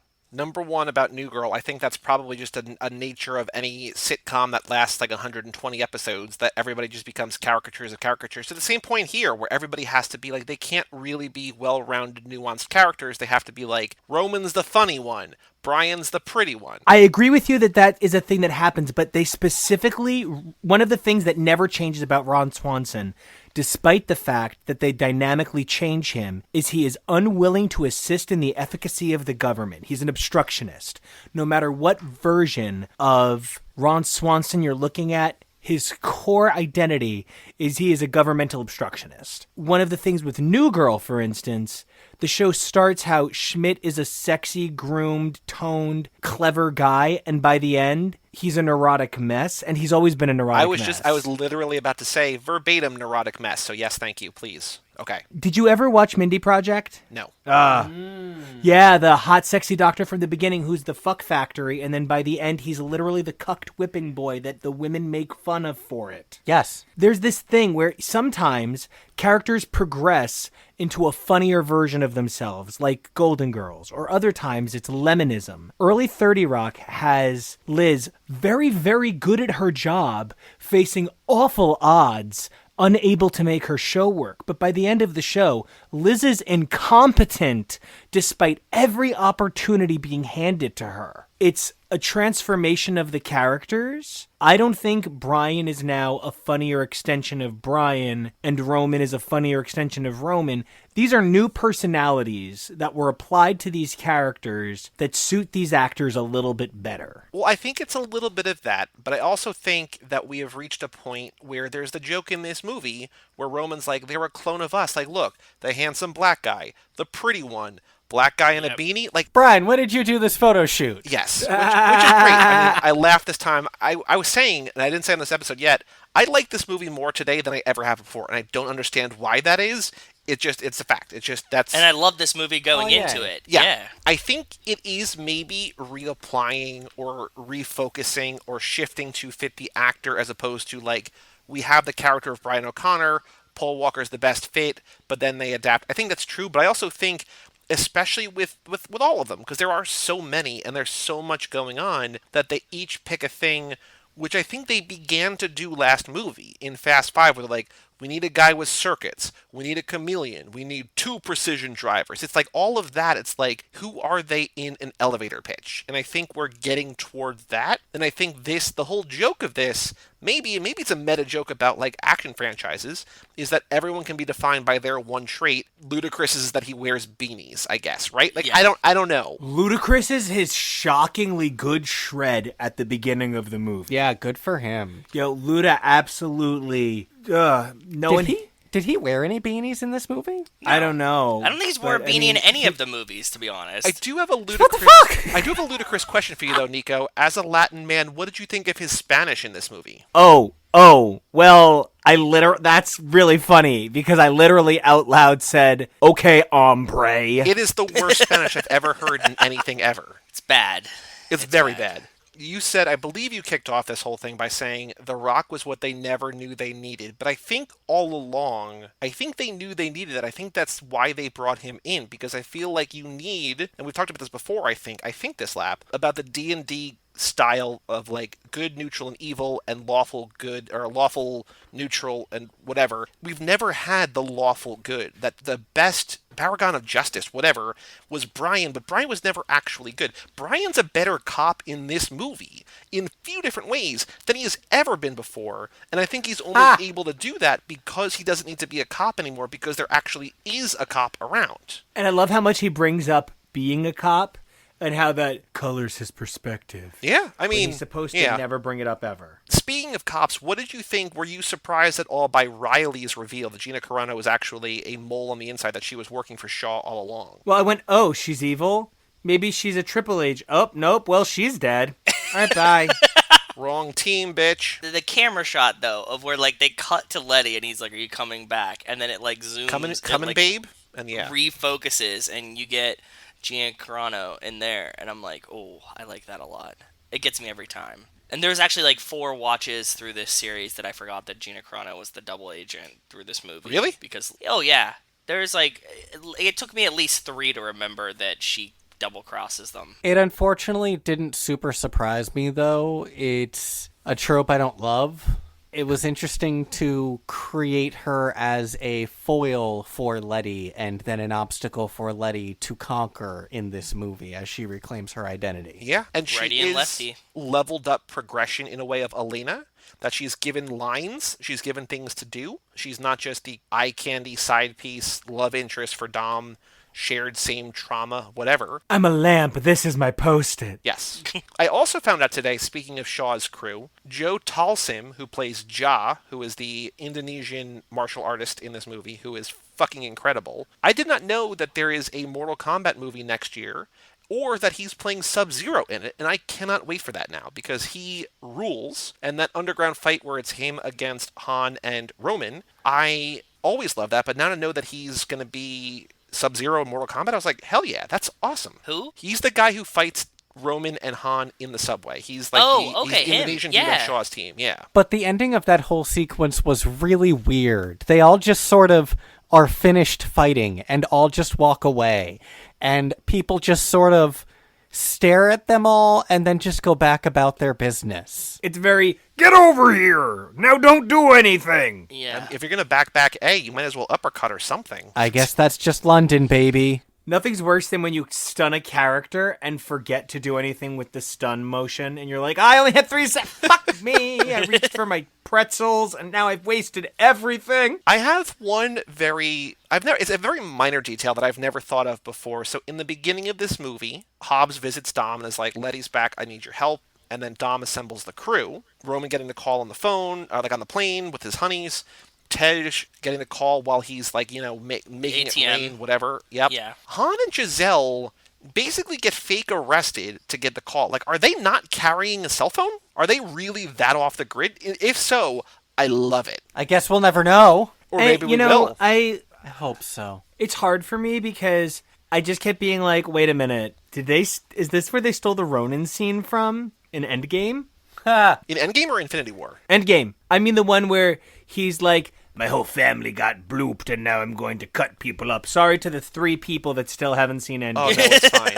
Yeah, that is Endgame, but I was thinking about his appearance in Infinity War, too. Isn't he not in an Infinity War at all? And everybody Correct. was like, I'm scratching my butt of it all because he's not in an Infinity War at all, Oh, and Vision's okay. not in Endgame at all. I'm thinking about then Cap's emergence from the shadows in Infinity War. Sorry to the 2 Yes. villains in Infinity War. When they're fighting Proxima Midnight Yeah. and Corvus Glaive. Yeah. Plus Hawkeye's appearance in Civil War. It's all very confusing. I would have liked it a lot more if he was dressed like a gay purple jester. Can we talk about for a second, because we really haven't talked about, I mean, we've mentioned it on here, but we have not said since Chadwick Boseman died. I think my favorite moment in the entire MCU might be when Black Panther falls down in the middle of that chase scene. Not falls down, but like appears in that chase scene in Civil War. Like, it is the fucking coolest entry to any character in that entire franchise. For me, it's definitely that he is the first person to come through the portal. That actually, for me, Yeah. it's this moment where, if Captain America, let's get a little bit crazy for a second. Captain America carries on his back the idea of what America is. He chooses to and knows someone else could carry it if he dropped it. T'Challa does not have that option. He carries the fate of the universe on his back because he carries Wakanda, so thus he carries all of that vibranium, Yep. which is immediately dangerous in other people's hands. So once he stands there and Cap sees him and Cap knows they're going to be safe, it's really a powerful moment. And there's this knowing look on his face like, don't worry, Cap, we got this. And Cap is like, okay, my friend is here. I haven't watched Endgame again since theaters because I'm afraid that I won't be able to recapture the magic of that scene. And I know that I will, but like You that will. whole battle and the emergence of Black Panther and then the whole she has help scene, which I know we've talked about, like it's so amazing in how it concludes things that I'm like, I haven't seen it again in the year and a half or whatever since it came out because I'm too nervous that it's gonna not live up to my hype. Is that crazy? I or is felt that that dumb? way about rewatching Rise of Skywalker. I had been so let down by Revenge of the Sith that I felt like that probably made me like Rise of Skywalker more. So I was afraid about going back and rewatching it, but I was like, no, there's problems, but no more than like Return of the Jedi for me. I understand the trepidation. It took me a while to rewatch Last Jedi before it, and I think Endgame as well when it came down to it. We did get an Avengers reference in this movie, the dude Yeah. referring to Hobbs as Captain America, which is hilarious that a British person thinks that America would let a non-white person be Captain America. They also, when he calls Tej, the caller ID on Tej's phone says Samoan Thor. Yes, So there's another Avengers reference, and I think there's a third too, and I don't remember who it is. Is it? Somebody says the Hulk at some point. Yeah. They call him the Hulk at some point. There's 3 different Avengers nicknames in this movie, I think, all for Hobbs, which is fitting because he basically is the Avengers in one Yeah. person. Any other thoughts about this? Or if not, I also have one question now that we're about halfway through. Do you two have a favorite character to this point? We're about halfway through what we're going to watch. There's still a lot more to watch, a lot more characters you do not know yet. But do you have a favorite character so far? And any other thoughts about Fast and Furious 6 before we play a couple games? Dom is probably my favorite character. He is a really terrific version of the Wolverine or the Raphael. He plays the angry, dangerous one with a counterbalanced straight man. Like I said earlier, it's just that Brian is not a strong enough character. Nothing against Paul Walker. Brian's just not a strong enough character to Cyclops against Dom's Wolverine because Vin Diesel is Dom, just, a nice human person. He carries it so well that it's really hard to not see the connection that Vin makes with the character of Dom. Oh, another favorite, it would probably be a toss-up between Han and Tej. I'm willing to get more attached to Tej because I don't know he's not in a couple of the movies. I mean, he could die, and then it'd be like, fuck! It's Pikachu! Fuck! I don't think there's anyone I dislike in the family currently. Okay. I don't know if there's any favorites that I have in particular. I think I like everyone in the core cast right now, which is a plus. Yeah. Yeah, that's hard enough, right? There's usually like someone that you don't like. Any other thoughts about this movie in particular? We didn't talk about the world's longest runway. How long were they on the world's longest True. runway? It's kind of like that opening of Taxi where they had to loop the footage of him driving across the, I want to say, Brooklyn Bridge because it was too short to last the duration of the opening credits. So if you watch it, you can like see where it loops because the bridge wasn't long enough. It's just, it is what it is. It's just a really long runway. I'm sure runways like that exist somewhere. I was amused by the giant flaming plane. Yeah. Like, that was a giant piece of fuselage. That's Holy not a crap. plane, that's a planet. Was that like Prac effect, or... I have no idea. Maybe? I think the sequence where they were waiting for Dom to come out of the flames went on a little bit too long, especially because Giselle was also not coming out. I was like, if we're just waiting for one person, you need to cut this by like 15 to 20 seconds. Well, that's the other thing, that they don't even address where, like, they're all so concerned about Dom that it takes a while for them to be like, wait, where's Giselle? No, and then Mia just like says it, and she's like, Han, where's Giselle? And you're like, well, obviously Giselle's dead, but you're right. It did take 35 seconds for Dom to walk out of the fire, so. And I think you guys make an excellent point that without seeing a body, especially after they made such a strong point of we buried something for Letty, and apparently it was not Letty, the Not fact enough. that we We didn't haven't see a body. seen something for Giselle, I think will hopefully come up again. Yeah? And there's a Letty-driven spinoff coming, and we can't imagine a Letty-driven spinoff without Giselle in it. Oh, right? Letty Driven is way better than Letty Led. You like I didn't even think about it. Yeah, I didn't think you did, because I think you would have, like, nodded it, but that's very good. That's an accidental, very good pun. Not even a pun, Okay. just like a play on words, but yeah. Yeah, so Nice. there's in production or like in talks that they're doing a Letty-driven spinoff, a predominantly female cast. And we're like, we can't imagine that without Giselle in it, right? Hopefully, there's like maybe we shift time back again or forward. When will they start driving through time? Not yet. I can tell you that it's not happened yet, so maybe... That has not happened yet. That's Yeah. true. We've been talking about that. The only kind of crazy things they have not done yet are time travel, Clones. cloning, and outer space. Those are like the three, like, final frontiers. In the same vein of a film series that I will never get that I am deeply sad about, which is the crossover between 21 Jump Street and Men in Black. Oh, so sad. Is there a franchise that you would most like to see Fast and Furious cross with in that regard in terms of doing something ridiculous like having time travel or whatever? Well, we've We've talked talked about about that this. a lot. Yeah. And because they're both Universal, we think that Men in Black makes a lot of sense, especially the new Chris Hemsworth, Tessa Thompson Men in Black. Like, I feel like that is just right up the wheelhouse of this, like, right in the Like wheelhouse. one step above Hobbs. So like Men in Black Honda Civics. Oh. The other one kind of strained all credibility, but is also right there, would be Transformers. We said, like, eventually they get to a point where their cars can morph. They're all aliens. The cars are aliens. And then you cross over Transformers, too. I'm Domtimus Prime.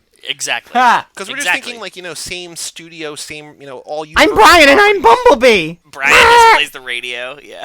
Jurassic Park could work. I don't know that it makes No. sense. No. Just it's a Universal property. I mean, you don't want to see Dom Tokyo Drift away from a T-Rex. I do. I do. No, but what I would love is I would love to see the Dark Universe they were going to do with Fast and the Furious monster movies. Yeah. Each one of them can have their own monster person to fight against. Oh, like, and then we just repeat this scene of just Roman coming up and he's like, look, he's Monster Dom, and he's Monster Brian, and he's Monster Tej.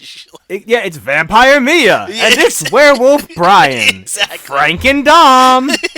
Exactly. That image was so good in my head. Thank you. I'm glad Joey laughed at it too. Thank I love you. it. Let us play This ain't no 10-second race, aka boy do we have a podcast for you. This is where we go on Twitter. I've already sent you both choices. First, we'll review last episode's picks. I found Kaylani D at Kaylani D, where my love for bad bitches come from. It's a picture of Suki, picture of Letty, picture of Neela, picture of Mia. Boy, do we have a podcast for you. Nothing. Joe, you found Kat McLeod at Kato McLeod. Took a break from Fast and Furious to cook another meal for the next few days. Lasagna rolls. 4 pictures of lasagna rolls. Boy, do we have a podcast for you. Nothing. Nico, you shot for the stars. You found Rob Liefeld at Robert Liefeld. Stuff critics hate that I love / like. Fast and Furious 8. Transformers films. True Detective Season 2. Prometheus. # like what you like. Boy, do we have a podcast, for you. Nothing. Then Kevo got the real Michael Jordan at Michael H. Jordan, who quote tweeted a thing, said, "Here's the thing that people gotta admit, we like some of this terrible shit. They ain't making sequels if we ain't spending the loot." And the real Michael Jordan said, "Why they keep making Transformers movies, why they keep making Fast and Furious movies. Boy, do we have a podcast, for you. And Kevo, the real Michael Jordan, liked it, so you get a point. Hey! You are on the board. You just tied Chris Podcast. The aforementioned Chris Podcast has 1 point. Did. So Nico found at MLR Nod to the 7th at Ghost Coles. Hey, at Eugene Lee Yang, why didn't you include Giselle in your Disney princess ranking? Frowny face. # justice for Giselle. And then a GIF, whatever you want to say, of who is this spinning? Do we know? Do we know? That's Princess. Who is it? That's Princess. He's so happy with himself. That is Amy Adams as Princess Giselle from Enchanted. You know, I feel like this is going to be one where MLR is like, what? And you're going to get 5 points. Although this tweet is almost That's a year how you old. play So the basically, game. when you were going to a theme park, quote unquote, recently, MLR was tweeting this. Well, I looked for justice for Giselle, and this one caught my eye. It's perfect. I just ruptured my squiggly spooch. Nico, for Kevo, found amazing cars at Cars Picks, the coolest Fast and Furious cars, # Fast Furious 6, and then a bit.ly link I am not clicking on, and a picture of a Charger, Dom's Charger. Boy, do we have a podcast. This is also from 2014, so we're going to find out if...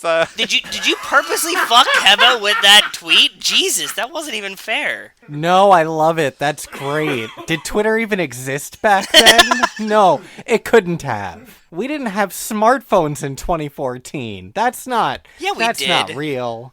No, we did. That's a lie. The cake is a lie. Reference Joe now gets. Thank you. Yes. Did you only just play Portal? Just played Portal for the first time. Rachel played it, actually. I was just sitting there watching her play it. Rachel has amazing taste. It's one of my favorite games of all Well, time. I recommended Joey it to them, recommended so it. Yeah. Well, we already knew that. Aww. Oh, have I talked about it on here before? No, she has good taste because she's. Oh, I get it. Yeah. You're complimenting Joe. I understand now. Thank you. Yeah.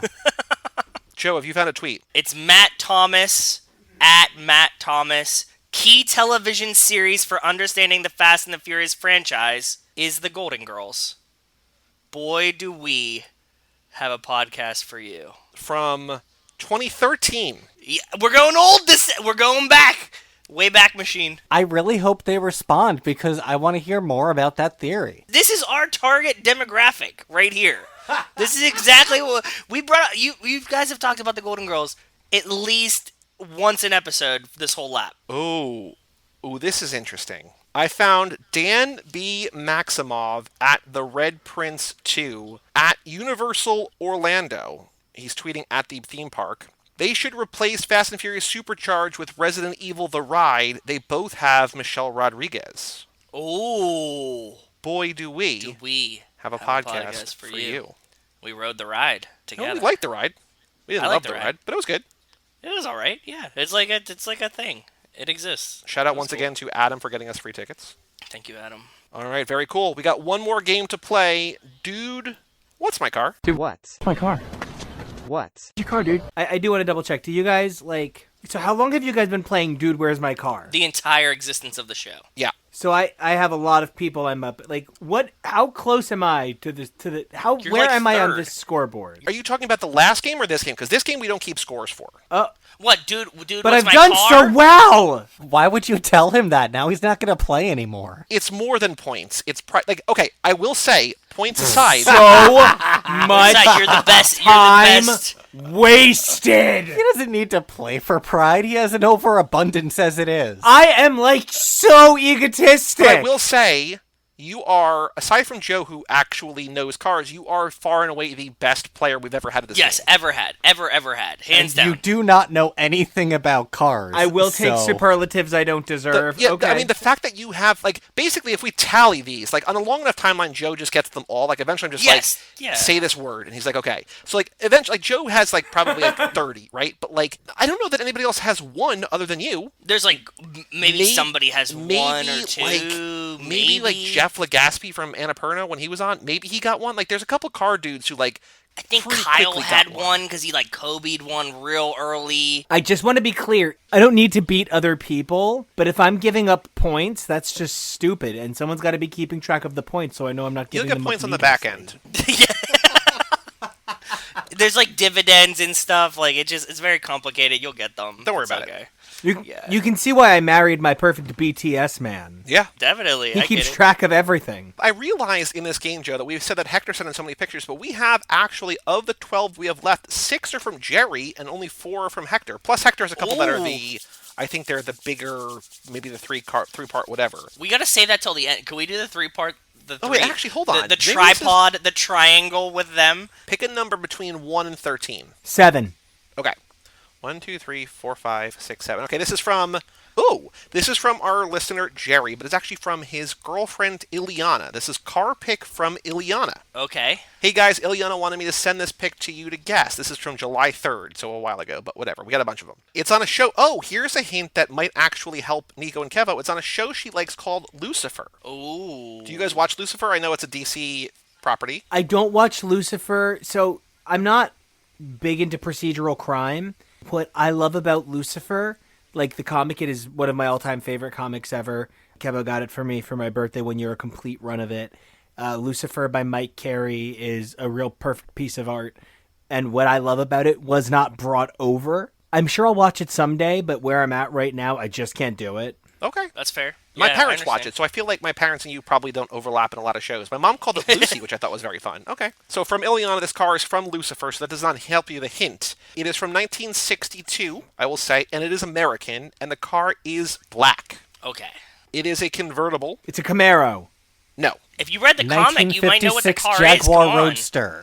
This is a big hint. If you read the what cars were in the comic? No cars. The comic is about a compact between God and a little girl on Earth to recreate all of existence in something known as the Morningstar Compact. It's about the importance of an ideology in a world facing emotional destruction as we've rewritten the concept of our mythos. And I promise you, there's no crime solving. Feels like there's How many room for how many cars, though. headlights does it have? How many headlights does it have? 4. I was was asking- like, I was asking what Nico did I how many just headlights it say? Sorry. There are no cars in the comic. Oh, you mean the actual car. Got it. It is a very sleek profile. It looks like a British car. It looks like a British car, but it is an American car. Correct. It might just be that it's from the 60s and all cars kind of look like this, but when I look at this, I think British. It's got the kind of curves of a British car. Like an Aston Martin. Yeah, similar. Yeah, sure. It is a 2-door car, sporty, 4 headlights, all horizontal, 2 on each side, 2 on the left, 2 on the right, all white.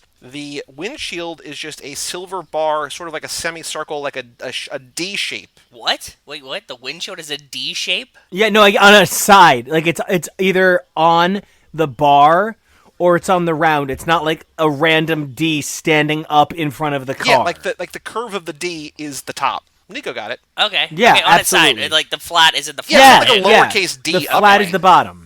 No one's driving a car with like a treble clef shaped windshield going, oh, the bugs! Maybe You they know what I should be. mean? It's Maybe not. they should be. Looks like there's fog lights underneath so there's the 2 headlights on either side, then there's like a silver or a chrome adornment on either side, and then below that are the fog lights, slightly more centered than the headlights. Ooh, you said it's American made, right? Yeah. Yep. American in the 1950s, right? 62. 62. Right? 1960s. Okay, so maybe... Ooh, is it the Ford White capitalism? Uh-huh.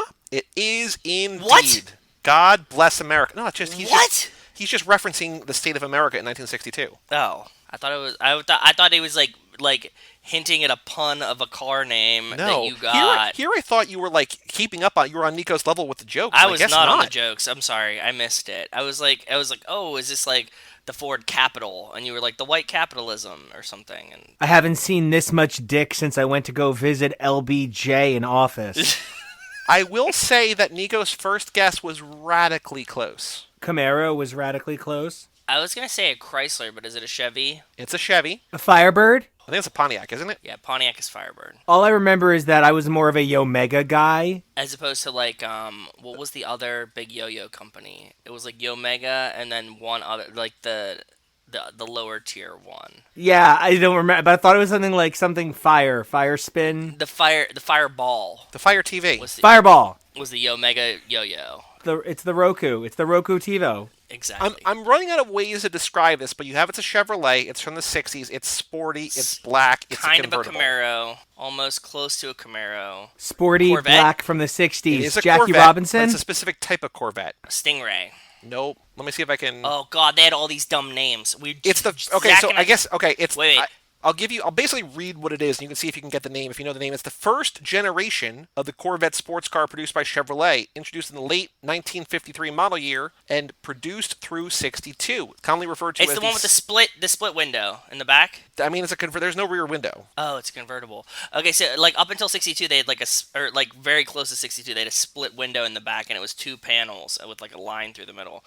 Good. Well, they had all these dumb names. Mona Go Lisa ahead. Vito will point out that there was no independent rear suspension until the 63 Stingray. Okay. It is the Well- Corvette C1, like basically the first Corvette. Oh, the first Corvette. Yeah. Okay. That was the first thing I said. It was the first generation of Corvette. That's the first thing I said. That makes sense. Yep. Yeah. C1 just means first generation of Corvette. Yep. Zach and I were watching Meekum the other day, and like they would like release a new Corvette, and they'd be like, "This one has like quad, whatever." All of these like hype beast names for their Corvettes. They were just all the same thing. This is beautiful, though. Yeah. Cool. This wasn't in the comic books, guys? No? Not at all? No, like nothing. There's said- a car in Sandman. That's what I read, but I And- didn't read Lucifer. And there's a magical pirate ship. Maybe this is the magical pirate ship in the show. And, It's there's a beautiful, lot though. about Lilith, the mother of demons. Well, thank you both for A joining us D, today, you're right. for telling us about Lilith, Mother of Demons, for all of the input and all of the takes and all of the opinions and thoughts that you have provided with this podcast. You're going to be on another 5 or 6 episodes. We got a lot planned for this lap, so I am very excited. Yeah. So your homework Yay. for next time is to watch Tokyo Drift and to watch the credit scene from this movie. Afterwards. Finally. And that's going to be the Afterwards. last time that it's like a funky assignment. There's And it's there's just only one straight on version. out. Yep, there's only one version of Tokyo Drift. There's no like director's cut that's longer or anything. So just the movie, minute long or whatever credit scene here. And you guys are good, but thank you so much. What would you like to plug? Thank Anything you. new coming down the pipe from X's for Podcast or HTML? Just continuing more of the same awesome coverage of the Fantastic Four over on HTML and more of the bizarre ride that Hoxpox Doxos has turned into as the X-Men crescendo toward their first Dawn of X crossover. A lot of guests coming in, a lot of giveaways all summer. Having a great time. And if you want to hear more from us, check me out on Instagram and Twitter at NicoAction. That's NicoAction. And you can find me at Kevo Reilly, KEVOREALLY. Thank you both. And I do want to say, and I think you have echoed this sentiment on X's for Podcast, Nico, that it is very confusing that 2 of the 4 Hoxpox Doxos, the X is X, and the other 2 it's 10. It's like, guys, pick a lane. Yeah, it's House of X, Powers of 10, Dawn of X, 10 of Swords, and it's being followed by the Sunset of X. Ugh. I don't like Ten of Swords and like Sunset of X. Those are both like I think they're running out of cool names. Well, I mean, but that makes it Hoxpox Doxos Socks. I like that. For all things Too Fast Too Forever, you go to cageclub.me, facebook.com/TooFastTooForever, or at TooFastTooForever on Twitter and Instagram. Email us, family@cageclub.me. Check out our Patreon page at TooFastTooForever.com. Come back on Friday when we cover Catherine Bigelow's Strange Days. Wait, is that the third movie in the Catherine Bigelow male gigolo series? Catherine Bigelow, European Gigolo, and Catherine Bigelow, Strange Days. Hello. I'm Joey Lewandowski. I'm Joe, too. That was Kevo Risse and Nico Vasilo of Husbands Talking More or Less, and we'll tell you all about it When we see you again.